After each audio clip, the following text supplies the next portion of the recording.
रामायण की शूर्पणखा के बारे में 10 रोचक बातें।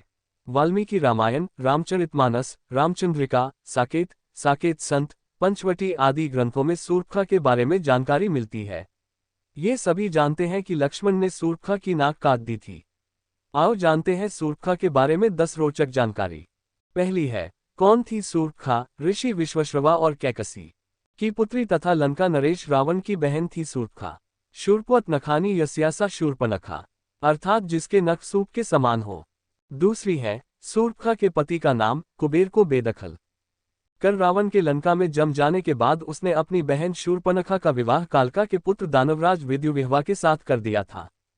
तीसरी है, रावण को शूर्पणखा का शाप त्रिलोक्य विजय पर निकले रावण ने एक युद्ध में विद्युज्जिह्व को भी मार दिया था। इससे शूर्पणखा बहुत दुखी हुई। उसने मन ही मन रावण को शाप दिया कि मेरे ही कारण तेरा सर्वनाश होगा। रावण ने उसे आश्वस्त करते हुए अपने भाई खर के पास रहने के लिए भेज दिया। वह दंडकारण्य में रहने लगी। हालांकि किंवदंतियों के आधार पर यह भी कहा जाता है कि एक बार रावण शूर्पणखा के घर गया।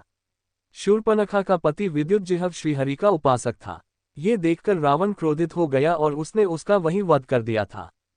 चौथी है, राम पर मोहित हुई शूर्पणखा। कथा के अनुसार श्री राम दंडकारण्य में ही रहते थे। वहां शूर्पणखा ने जब श्रीराम को देखा तो वह उन पर मुग्ध हो गई। राम का परिचय जानकर उनसे कहा कि मैं इस प्रदेश में स्वेच्छाचारिणी राक्षसी हूं। मुझसे सब भयभीत रहते हैं। विश्रवा का पुत्र बलवान रावण मेरा भाई है। मैं तुमसे विवाह करना चाहती हूं। ये सुनकर श्रीराम मुस्कुराए और बोले कि उनका विवाह हो चुका है तथा उनका छोटा भाई लक्ष्मण अविवाहित है, अतः वह उसके पास जाए। पांचवी है, लक्ष्मण ने काटी थी नाक। शूर्पणखा ने लक्ष्मण के समक्ष विवाह प्रस्ताव रखा तो लक्ष्मण ने अस्वीकार कर उसे फिर राम के पास भेज दिया। ये सुनकर वह भड़क गई और उसने कहा कि मैं सीता को अभी खा लेती हूं, तब यह सौत नहीं रहेगी और फिर हम विवाह कर लेंगे। जब वह सीता की ओर झपटी तो राम के आदेशानुसार लक्ष्मण ने उसके नाक कान काट दिए। कहते हैं कि जब यह घटना घटी तब तीनों पंचवटी में रहते थे। पंचवटी नासिक में है। ये भी कहा जाता था कि नासिक का नाम इसीलिए नासिक है क्योंकि वहां शूर्पणखा की नाक काटी गई थी।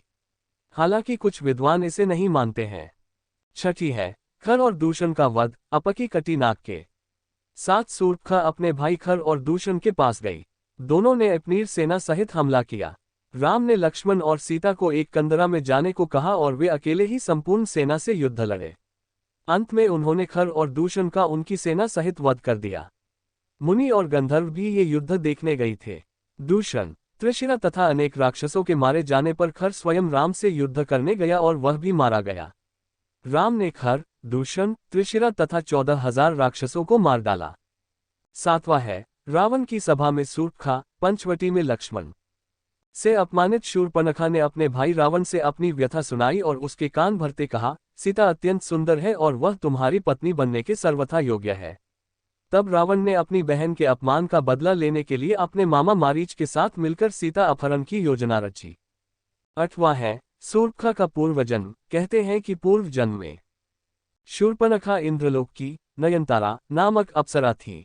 उस समय पृथ्वी पर एक विज्रा नामक एक ऋषि घोर तपस्या कर रहे थे। तब नयनतारा पर प्रसन्न होने के कारण ऋषि की तपस्या भंग करने हेतु इंद्र ने इसे ही पृथ्वी पर भेजा, परंतु वज्रा ऋषि की तपस्या भंग होने पर उन्होंने इसे राक्षसी होने का शाप दे दिया। ऋषि से क्षमा याचना करने पर वज्रा ऋषि ने उससे कहा कि राक्षस जन्म में ही तुझे प्रभु के दर्शन होंगे। तब वही अप्सरा देह त्याग के बाद शूर्पणखा राक्षसी बनी। 9वां है, शूर्पणखा के ज्ञान चक्षु खुले। जब शूर्पणखा की लक्ष्मण जी नाक कान काट दिए तो शूर्पणखा के ज्ञान चक्षु खुल गए और उसे भान हो गया कि वह कौन है।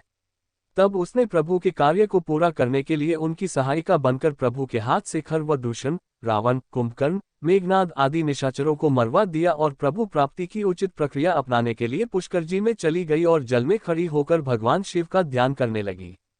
हालांकि यह भी कहा जाता है कि रावण का वध होने के बाद शूर्पणखा दैत्य गुरु शुक्राचार्य के पास चली गई थी और जंगल में उनके आश्रम में रहने लगी थी। 10 है, श्री कृष्ण की पत्नी। ऐसी किंवदंती है कि शिव आराधना के बाद भगवान शिव ने शूर्पणखा को दर्शन देकर वर प्रदान किया कि 28वें द्वापर युग में जब श्री राम कृष्णावतार लेंगे तब कुब्जा के रूप में तुम्हें कृष्ण से पति सुख की प्राप्ति होगी। तब श्री कृष्ण तुम्हारी कुंवर ठीक करके वही नयनतारा अप्सरा का मनमोहक रूप प्रदान करेंगे। वीडियो अच्छा लगे तो चैनल को सब्सक्राइब जरूर करें।